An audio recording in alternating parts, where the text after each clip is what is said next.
देखो, ये वीडियो अगर देख रहे हो तो एक रिक्वेस्ट रहेगी, पूरी वीडियो देखना। सभी यही कहते हैं क्योंकि सबको अपना पेज व्यूज़ बढ़ाना रहता है। मेरे इस पेज पर ना तो अभी चैनल मोनेटाइज है और ना ही मैं इससे कुछ कमा रहा हूँ, और ना ही ऐसा कुछ मेरे दिमाग में है कि यहाँ से मोनेटाइजेशन कर लें और फिर उसको बढ़ाएं। यही मेरे इनकम सोर्स, मतलब मेरे इनकम का एक यही सोर्स रहे, ठीक है। तो ऐसा कुछ नहीं है, बहुत रॉ तरीके से बट रियल चीज़ें बताऊँगा। आज इस वीडियो में ये हमारा टॉपिक है ना कि how to approach prelims PYQs. हर एक बंदा तुमको कहेगा, बड़े से बड़े कोचिंग का कोई मास्टर हो, टीचर हो, मेंटोर हो, हर बंदा बोलता है कि पीवाईक्यू कर लो, पर कोई कहता नहीं है, कैसे बताता नहीं है कि पीवाईक्यू कैसे करना है। अब पीवाईक्यू करने का मतलब ये नहीं होता है कि तुम खोले, तुमने क्वेश्चन देखा और जो सही है वो तुमने देख लिया या गैस कर लिया या फिर आंसर एक्सप्लेनेशन देख लिया और आगे बढ़ गए। उसकी एक डीप स्ट्रैटेजी होती है। आज की वीडियो में हम लोग उसी पे बात करेंगे, कमिंग टू द पॉइंट सीधे, ठीक है। सपोज़ तुमने ज्योग्राफी का पीवाईक्यू करना शुरू किया आज, और उसमें कोई क्वेश्चन है थर्मल इन्वर्जन से, जिसको हिंदी में तापमान व्यतिक्रमण कहते हैं।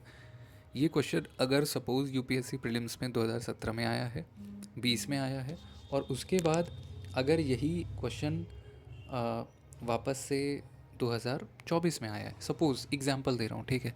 तो आप तीनों क्वेश्चन में देखिए कि क्या अप्रोच चेंज हो रहा है। क्या कभी उसने की इंग्रेडिएंट्स के बारे में पूछा है?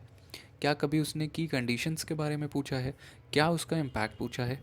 तो जैसे थर्मल इन्वर्जन, तापमान व्यतिक्रमण, ज्योग्राफी का जो पार्ट है, वह कैसे बनता है, उसका क्या प्रभाव पड़ता है, उसके लिए आवश्यक दशाएं क्या हैं। ये तीन चार फैक्टर्स हैं जहाँ से क्वेश्चन बन सकता है। अब सपोज़ आपने क्वेश्चन सॉल्व किया ज्योग्राफी का, ठीक है, ये क्वेश्चन दिखा, तो आपका अप्रोच क्या होगा? आपने आंसर देखा, टिक करके आगे बढ़ गए। पर बेटर अप्रोच क्या होनी चाहिए कि आप यहाँ से अपने पीवाईक्यू के नोट्स बनाइए।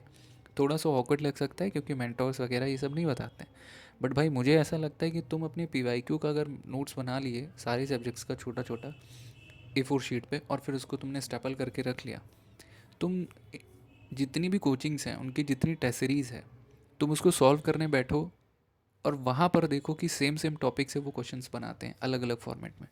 हालांकि टेस्ट सीरीज़ का एक अलग है, वो अब चैट जीपीटी से बनाने लगे हैं, उसका भी क्या नेगेटिव पॉजिटिव इम्पैक्ट है वो मे बी की किसी वीडियो में मैं बता दूँ अगर टाइम मिला मुझे तो आपकी अप्रोच यही होनी चाहिए कि सपोज़ आपने इस पर्टिकुलर टॉपिक पे 4 क्वेश्चन देखे 4 इस साल के, तो एक तो सॉल्व करिए, देखिए आपसे सॉल्व हो रहा है कि नहीं। और अगर सॉल्व हो रहा है तो बहुत अच्छी बात है, नहीं भी हो रहा है तो उस पर्टिकुलर टॉपिक को पढ़िए, और उसके ऑप्शंस में जो फैक्टर्स दिए गए हैं, जो रीजनिंग दी गई है, जो फैक्ट्स दिए गए हैं, वो आने वाले पेपर्स के लिए काफ़ी इंपॉर्टेंट हो जाते हैं, तो उसको नोट डाउन कर लीजिए। चलते हैं पॉलिटी की तरफ। अब मान लीजिए कि आपने पॉलिटी का पीवाई क्यों उठाया। एक बार उन्होंने पूछा था कि राइट टू प्राइवेसी जो है वो इंडियन कॉन्स्टिट्यूशन के फंडामेंटल राइट के कौन से आर्टिकल के अंदर आता है। तो ये आर्टिकल 21 के अंतर्गत आता है। मेरा उद्देश्य यह नहीं है कि आपको इसका उत्तर बता दूं, मेरा उद्देश्य है कि वो पूछते कैसे हैं। आप लक्ष्मीकांत पढ़ना शुरू करेंगे तो वहाँ पे आर्टिकल 21 जब पढ़ेंगे ना, तो उसका एक्सप्लेनेशन दिया हुआ है कि अब कोर्ट ने, सुप्रीम कोर्ट ने जुडिशियल एक्टिविज़म से अलग अलग केसेस में कैसे यह बता दिया है कि दूसरे अधिकार भी जीवन के अधिकार के भाग के रूप में जाने जाते हैं।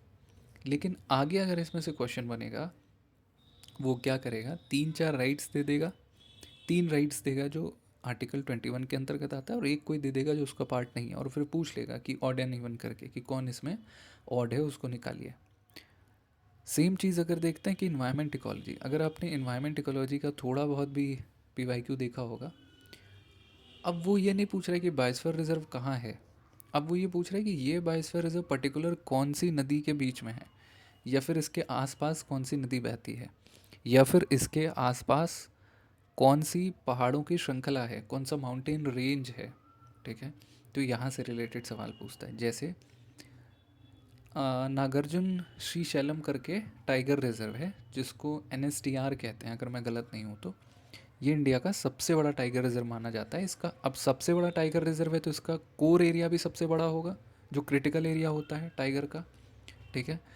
क्वेश्चन आया कि कौन से टाइगर रिजर्व का सबसे बड़ा कोर क्रिटिकल एरिया होता है, मतलब कोर एरिया किसका सबसे बड़ा है इंडिया में। अब लोगों की हालत ख़राब हो गई, लोगों को लगा कि हमने तो पढ़ा है कि कौन सा सबसे बड़ा टाइगर रिजर्व है, बट ये बट ऑब्वियस है कि किसी अगर कोई टाइगर रिजर्व है वो सबसे बड़ा है, तो जाहिर सी बात है कि वहाँ का कोर एरिया भी सबसे बड़ा होगा, ठीक है।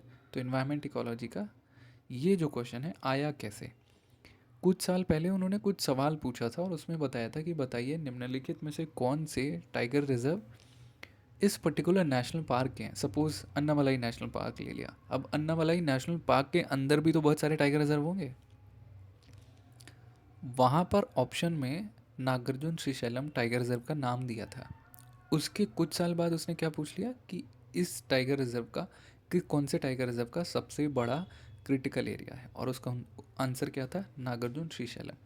तो ऐसे तो इंडिया में सैकड़ों तुमको नेशनल पार्क्स मिल जाएंगे, बायोस्फीयर रिजर्व्स मिल जाएंगे, ऐसे बहुत सारे ज़ू मिल जाएंगे। सब तो नहीं पूछ लेता है, कुछ तो इम्पोर्टेंस होगी, और वो जो इम्पोर्टेंस है वो ही आपको समझना है। पीवाईक्यूज़ में ऑप्शंस में जो जो फैक्ट्स दिए गए हैं भले वो सही है या गलत हैं, फॉर एग्ज़ाम्पल कि किसी ने पूछा है कि दायमाबाद जो हड़प्पन साइट थी हिस्ट्री से रिलेटेड वो कौन से, या फिर दायमाबाद मान लीजिए कि वही बेसिकली पोस्ट पूरा पाषाण काल के बाद वाली जो स्थिति बनती है, और अ, हड़प्पा कालीन सभ्यता जो है उस दौरान की कोई साइट है, बेसिकली हिस्टोरिकल साइट है। और क्वेश्चन आ जाता है कि कौन से स्टेट में, और उसमें सारे ऑप्शंस दिए हुए हैं। तो दायमाबाद तो महाराष्ट्र में है, ये तो सबको पता है। लेकिन और सपोज़ ये मैच द फॉलोइंग में आया कि ठीक है दायमाबाद के सामने महाराष्ट्र था, आपने टिक किया और वो सही हो गया।